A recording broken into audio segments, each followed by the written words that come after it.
किसी भी प्रॉब्लम का सलूशन से वो सिर्फ तभी मिल सकता है जब हम प्रॉब्लम के रूट कॉज पर एड्रेस करें, और ये चीज़ हमारी लाइफ में तो एप्लीकेबल है ही, इसके साथ साथ इकोनॉमिक्स के कंसेप्ट्स में और थ्योरेटिकल एस्पेक्ट्स में भी इम्पॉर्टेंट है। तो आज हम लोग डिस्कस करेंगे ऐसे ही एक problem that is very important in economic understanding of India, and that is the aspects of poverty itself. तो पॉवर्टी ये एक वो आइडिया है या एक वो कंसेप्ट है जिसको समझना बहुत ज़रूरी है, तभी हम लोग पॉलिसी मेकिंग में इम्प्रूवमेंट कर सकते हैं। तो आइए डिस्कस करते हैं रीसेंट डेवलपमेंट जो इस कंसेप्ट को अच्छे से समझने में हमें हेल्प करेगा। तो रिसेंटली एक रिपोर्ट आई है नीति आयोग की ऑन मल्टी डायमेंशनल पॉवर्टी। अब ये क्या बताती है? तो ये बताती है कि परसेंटेज ऑफ द पुअर जो है वो कम हुए हैं, which is again a very positive point. तो it has gone down from 25% in 2015-16 to 15%, यानी 25% से 15% को हमें देखते हैं उनको मिलता है। यानी 2021 में, यानी 2019 से 2021 में अगर पॉवर्टी देखा जाए तो 15% के आसपास हमें दिखती है। And around 135 million people were lifted out of poverty during this period. तो this means that it is a very huge success. But again improvement हमें करनी है, क्योंकि अभी भी काफ़ी देखा जाए तो काफ़ी पॉपुलेशन जो है वो हमारी अगेन बीपीएल के अंदर आ रही है। तो कैसे उसको एड्रेस करा जाए, कैसे उसको होलिस्टिकली समझा जाए, क्योंकि एक रिपोर्ट आती है वो हम कवर तो ऐसा करते हैं कि हम रिपोर्ट के पॉइंट्स तो कवर कर लेते हैं, बट इम्पॉर्टेंट ये होता है कि उस टॉपिक को पूरा अच्छे से एनालाइज करना और रिपोर्ट्स के क्या पेक्यूलियरिटीज़ हैं, क्या इंपॉर्टेंट पॉइंटर्स हैं, उसको समझना। तो इसीलिए ये रिपोर्ट बहुत इंपॉर्टेंट है। और इसके अलावा भी अगर हम देखें तो ग्लोबल एमपीआई यानी multi dimensional poverty index report 2023 की, जो कि यूएनडीपी, अब यहाँ से एक प्रीलिम्स का क्वेश्चन बनता है कि यूएनडीपी जो है वो ग्लोबल एमपीआई रिपोर्ट पब्लिश करता है। तो ग्लोबल एमपीआई रिपोर्ट अगर देखा जाए यूएनडीपी का, ये भी शो करता है कि जो इंसिडेंस है हमारे एमपीआई की यानी मल्टी डायमेंशनल पॉवर्टी इंडेक्स, उसमें कमी आई है। यानी कि हमारा जो डेटा है वो ऑलमोस्ट एग्जैक्टली सेम है with that of the UNDP का रिपोर्ट। तो यानी यहाँ पे अगेन डेटा का भी प्रैक्टिकलिटी एंड पॉजिटिविटी हमको समझ में आ गया। तो ये तो हमने बात कर ली कि हाँ 25% 2015 में था, आज 15% है, तो ये क्लियर है। अब पॉवर्टी है क्या? तो पॉवर्टी एक सोशल कंडीशन है जो कि कैरेक्टराइज कैसे by the lack of resources, because everything in economics is concentrated on the idea of resources. जैसे that is what you Chanakya also used to say ना, कि आपको रिसोर्सेज को कैसे एफिशिएंटली एम्प्लॉय करना है, यही इकोनॉमिक यानी अर्थशास्त्र का एकमात्र माध्यम होता है समझने का। तो पॉवर्टी एक सोशल कंडीशन है जो कि कैरेक्टराइज कैसे by the lack of resources, जो कि minimum level of living standards को मीट नहीं कर पा रहे हैं। मतलब इतने रिसोर्सेज कम है कि मिनिमम लेवल जो होना चाहिए लिविंग स्टैंडर्ड का वो मीट नहीं हो पा रही है, और that conditionality is called as poverty. तो यहाँ पे अगेन दो कंसेप्ट होते हैं पॉवर्टी के, दो टाइप्स हम मानते हैं, जिसमें अगेन अमर्त्य सेन जो कि नोबेल लॉरेट है फ्रॉम इंडिया, इन्होंने इस पे बात की है। तो पहला का होता है आइडिया एब्सोल्यूट पॉवर्टी का। इसका मतलब है कि इनएबिलिटी ऑफ अ पर्सन और अ हाउस होल्ड, जैसे हम इकोनॉमिक्स यानी माइक्रो इकोनॉमिक्स में बात करते हैं हाउस होल्ड यानी कंज्यूमर के टर्म में, तो हाउस होल्ड के पास इतना बेसिक नेसेसिटीज वो अफोर्ड नहीं कर सकता, ठीक है, जैसे कि क्लोथिंग हो गया, फूड हो गया, शेल्टर हो गया, ये अफोर्ड नहीं कर सकता। तो हेड काउंट पे हम लोग जाते हैं, तो that is again absolute poverty. It is also called as subsistence poverty. अब ये एडिशनल पॉइंट है, हम लोगों को एब्सोल्यूट पॉवर्टी तो समझ में आता है, बट पूछ लिया जाएगा सब्सिस्टेंस पॉवर्टी क्या है। तो सब्सिस्टेंस पॉवर्टी मतलब आप बेसिक सब्सिस्टेंस भी नहीं कर पा रहे हैं, तो that is the absolute poverty. तो इसके अलावा दूसरा जो टाइप है दैट इज रिलेटिव पॉवर्टी। अब रिलेटिव पॉवर्टी क्या है? तो रिलेटिव पॉवर्टी वो होता है जहाँ पे पीपल के पास इतना कि इनकम नहीं होता कि वो एवरेज स्टैंडर्ड ऑफ लिविंग, यानी यहाँ पे हम रिलेटिव टर्म्स में बात कर रहे हैं। तो रिलेटिव टर्म्स कैसे होता है कि अगेन XYZ के आइडिया के हिसाब से, तो यहाँ पे हम लोग ये नहीं कहते कि बस बेसिक, यहाँ पे थोड़ा सा एक एक्सपैंडेड वर्जन है। तो relative poverty is measured in terms of judgements by members of a particular society और what is considered as a reasonable and acceptable standard of living according to the convention of the day. तो यहाँ पे सिर्फ basic idea नहीं कि भाई ये घर हो, ये नहीं, बल्कि अगेन टर्म्स में कि सोसाइटी के क्या स्टैंडर्ड, एक्सेप्टेबल स्टैंडर्ड्स क्या हैं, उसको मीट कर पा रहे हैं कि नहीं, ये बात हम लोग कर रहे होते हैं। और अगेन कंपैरेटिव टर्म्स में भी ए के पास कम पैसा है, बी के पास ज़्यादा है, तो A is comparatively poorer than B, ठीक है। वहीं पे ए के पास पैसा है पर उसका अगेन उसका मेडिसिन पे काफ़ी जा रहा है, पर बी के पास पैसा कम है पर उसका मेडिसिन में ज़्यादा नहीं जा रहा है। तो इसमें इस तरह से हम लोग पूरा देखेंगे कौन किससे ज़्यादा गरीब है, तो खर्चा किसका ज़्यादा है, इस तरह से हम लोग पूरा देखते हैं क्या वो पूरा ओवरऑल लिविंग स्टैंडर्ड मेंटेन कर पा रहा है। तो these are the terms and the concept that we study under the concept of relative poverty.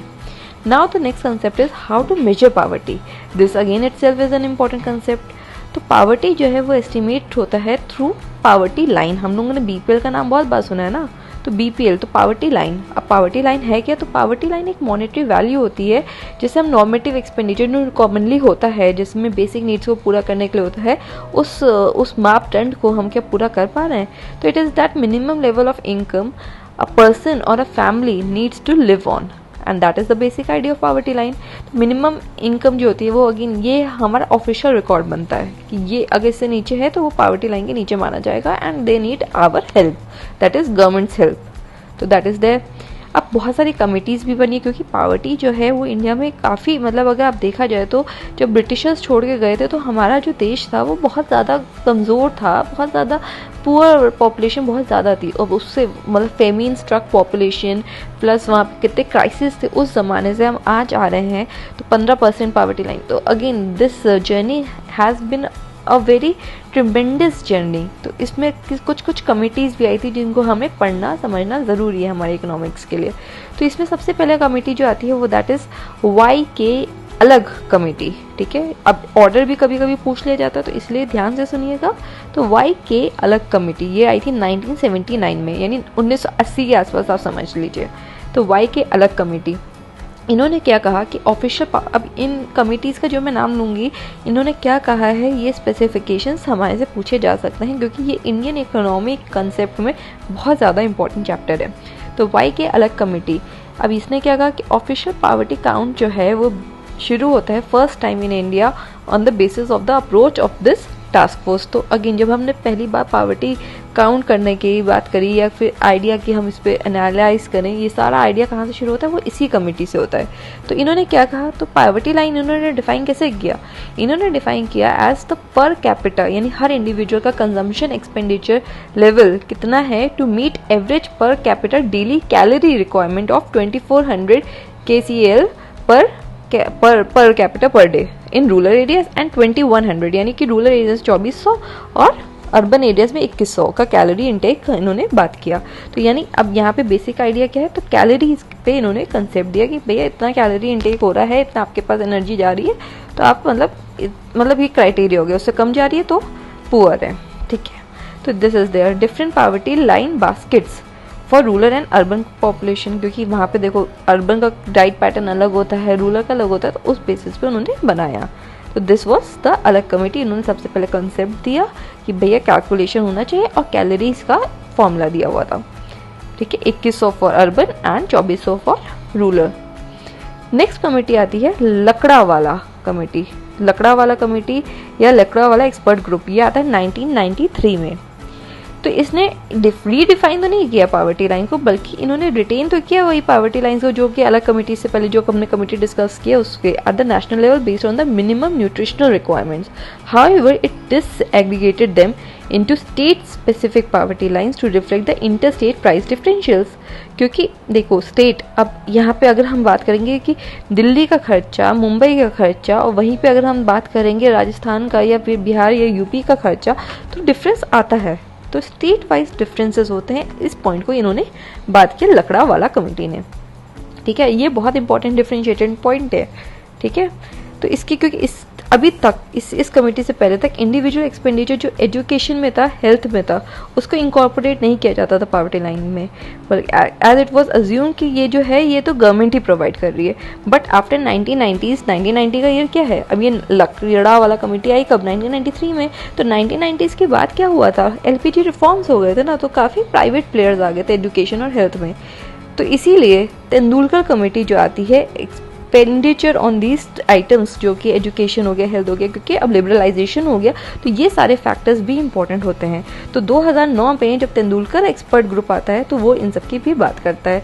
ये रिकमेंड करता है कि भैया प्राइवेट एक्सपेंडिचर जो हेल्थ और एजुकेशन में हो रहा है इसको भी इंक्लूड किया जाए. अभी तक हम लोग सिर्फ कैलोरीज और इन सब पे जा रहे थे, अब हम लोगों ने क्या बात किया कि एजुकेशन और हेल्थ पे भी, क्योंकि पहले सरकार प्रोवाइड करती थी, अब प्राइवेट प्लेयर्स भी हैं, तो खर्चा तो बढ़ रहा है ना हाउस होल्ड का।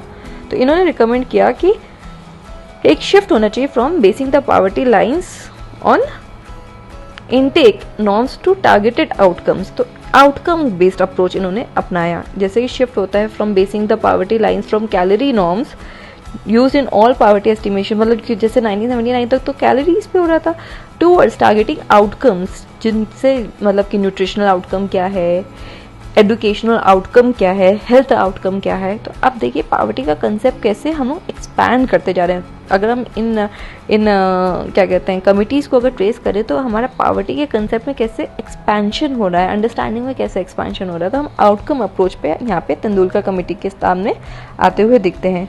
तो instead of 2 separate PLBs for rural and urban lines, Tendulkar committee recommended a uniform all India urban PLB across rural and urban India। तो एक यूनिफॉर्म PLB होना चाहिए, ऐसे इन्होंने बात किया। ठीक है, तो outcome based and uniform idea of PLB, that is poverty line basin. अब लेटेस्ट पॉवर्टी एस्टिमेशंस तो हमने तीनों कमेटी कर दिया, तो अलग कमेटी हमने कर लिया हम लोगों ने, उसके बाद तेंदुलकर कमेटी भी पढ़ लिया, और हमने उसके अलावा जो बीच में बात किया था 1993 में आई थी कौन सी, लकड़ा वाला कमेटी, इन तीनों के बारे में हम लोगों ने बात कर ली। अब लेटेस्ट पॉवर्टी एस्टिमेशंस क्या है, तो ये अगर it is available on the basis as was provided by Tendulkar committee method. ठीक है, तो 2011-12 में अगेन रूरल में अगर हम बात करें तो 21% का हम लोगों ने बताया है number of poor, and the urban में 52%। तो अगेन दिस आइडिया कि किस कमेटी के बेसिस में हम अभी भी फॉलो कर रहे हैं, तो it is on the basis of Tendulkar committee. तो ये इम्पॉर्टेंट हो जाता है। तो कंजम्पशन एक्सपेंडिचर मेथड, क्योंकि एक्सपेंडिचर पे तो किया ना कि भैया क्या कंजम्पशन है, इसमें हेल्थ में क्या एक्सपेंडिचर है, कैलोरीज में क्या, न्यूट्रिशनल इनटेक में क्या एक्सपेंडिचर है, एजुकेशन में, तो it's a consumption expenditure method. Okay, तो term it also it becomes very important. Poverty lines sorry, तो पॉवर्टी लाइंस की अगर बात करें तो ये कैलकुलेट होती है on the basis of normative consumption expenditure required to meet the basic standards of living. Hence इस कंसेप्ट में अभी भी जो हम बात कर रहे हैं हेल्थ एजुकेशन, ये तो थोड़ा सा हम बेसिक उसमें ही जा रहे हैं। तो इसीलिए हम लोगों ने अब जो कंसेप्ट लाया है that is multi dimensional poverty index.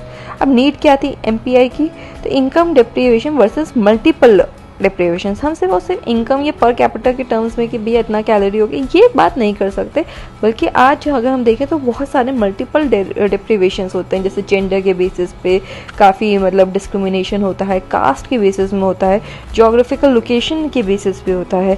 तो इससे स्टैंडर्ड ऑफ लिविंग इन सब चीज़ों से बहुत होता है। तो इसीलिए हम लोगों को मल्टीपल डिप्रीवेशंस के बारे में बात करनी चाहिए, इसीलिए MPI का कंसेप्ट है, इसीलिए नीति आयोग भी MPI ला रही है, और इसमें अगेन इंडियन नोबल लॉरेट्स का भी बहुत कॉन्ट्रीब्यूशन है।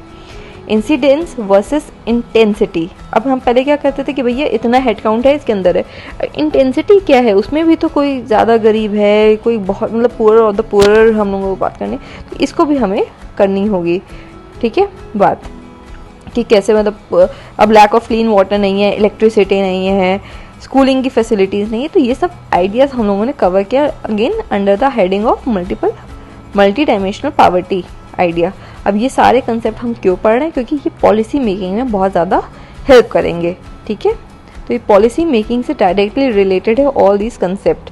तो relative poverty again multi dimensional poverty index not only measures absolute poverty but also relative poverty, जैसे मैंने शुरू में बात किया।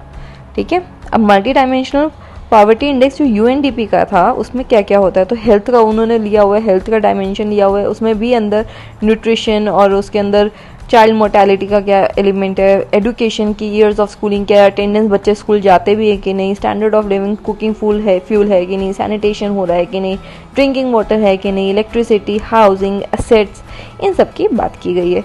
इंडिया का जो MPI है that is on the basis of NITI Aayog का आइडिया। अब नीति आयोग भी अगेन इट इज़ कॉम्प्रिहेंसिव, अगर बात करा जाए तो नीति आयोग का जो इंडेक्स है वो मोर कॉम्प्रिहेंसिव है व्हेन कंपेयर टू UNDP का इंडेक्स। However it is not to say कि MPI को रिप्लेस कर देना चाहिए consumption expenditure based poverty estimation, because MPI को मेजर करने में बहुत सारे चैलेंजेस हैं। क्योंकि एक ऑथेंटिक आइडिया की स्टैंडर्ड ऑफ लिविंग को आप करना मेजर, तो इस सबको एक ऑथेंटिक तरीके से करना थोड़ा सा डिफिकल्टी आ जाती है। तो डेटा का प्रॉब्लम आ जाता है कि अगेन कौन सा डायमेंशंस इंपॉर्टेंट है कि नहीं, वो कंटेक्स्ट पे डिपेंड करता है। तो ये क्वेश्चन भी मीन्स में आ सकता है कि भैया हम लोगों को क्या consumption based expenditure based method को हमें रिप्लेस कर देना चाहिए एमपीआई से इन आवर मतलब बीपीएल का कैलकुलेशन। तो आप अगेन दोनों पॉइंट्स को सब्सटैंशिएट कर सकते हैं कि क्यों इंपॉर्टेंट है कि हाँ हम लोग मल्टी डायमेंशनल को पढ़े, सेकेंडली हम क्यों नहीं कर सकते अभी रिप्लेस एट दिस मोमेंट। तो कि ये रिलेटिव हो जाता है कि किसी को क्या कौन सा कंटेक्स्ट अच्छा लग रहा है कि कौन सा नहीं, वेटेज कैसे दिया जाए, तो ये थोड़ा सा आर्बिट्रेरीनेस फैक्टर को लेके आता है। तो इसीलिए यहाँ पे स्कोप तो हमारा बढ़ जाएगा जब हम एमपीआई की बात करेंगे, पर वहीं पे कंजम्पशन बेस्ड पॉवर्टी एस्टिमेशन जो है वो अभी भी रिलेवेंट है इंडिया में। That is the basic point. पर ये जो एस्टिमेशन है इसको हम और स्ट्रेंथन कर सकते हैं ताकि हम मोर डायमेंशंस को ऐड कर सकें, जैसे nutrition, health, education, government services का एक्सेस है कि नहीं, फिर उसके बाद हमारी क्वालिटी ऑफ सर्विसेज है कि नहीं, कैसी हैं, उसके अलावा क्या हमारा एनवायरनमेंट कैसा है, सस्टेनेबल डेवलपमेंट हो रहा है कि नहीं, सब अच्छी सांस, स्वस्थ सांस, हैप्पीनेस, ये सारे फैक्टर्स भी हम लोग लेके आ सकते हैं। तो यहाँ पे हमने एक तरह से होलिस्टिकली पूरा पॉवर्टी का कंसेप्ट की नीति आयोग की रिपोर्ट ने क्या कहा, फिर हमारे अगेन द रिलेटिव पॉवर्टी क्या होती है, एब्सोल्यूट पॉवर्टी क्या होती है, फिर हमने एमपीआई के बारे में बात किया, हमने यूएनडीपी के बारे में बात की, हमने सारी कमिटीज़ के बारे में बात किया, फिर हमने क्या कहा कि कैसे कंजम्पशन एक्सपेंडिचर जिस पे हम अभी कैलकुलेट करते हैं वो कैसे रेलेवेंट है, क्योंकि एमपीआई अप्रोच का कुछ कमी है। हाउएवर हम दोनों को साथ में लाना चाहिए। तो इसीलिए इसी तरह से we have actually understood this concept of poverty in a very holistic manner. And आपने देखा होगा हमने एक भी मिनट कोई फालतू बात नहीं किया। तो this is very important because our time, each of us, मतलब we are all together in this project, और हम सबका टाइम बहुत इंपॉर्टेंट है। हम सबको एक दूसरे के टाइम का रिस्पेक्ट करना होना चाहिए। तो इसीलिए we keep it to the point and yes, please like, share and subscribe for such updates. Thank you. And economics is easy, so please fear that phobia element को भी हम लोगों को हटाना है, क्योंकि बहुत सिंपल लैंग्वेज में हम लोगों को समझना है, यही हमारे को आगे बढ़ाएगा। So please like, share and subscribe. Thank you.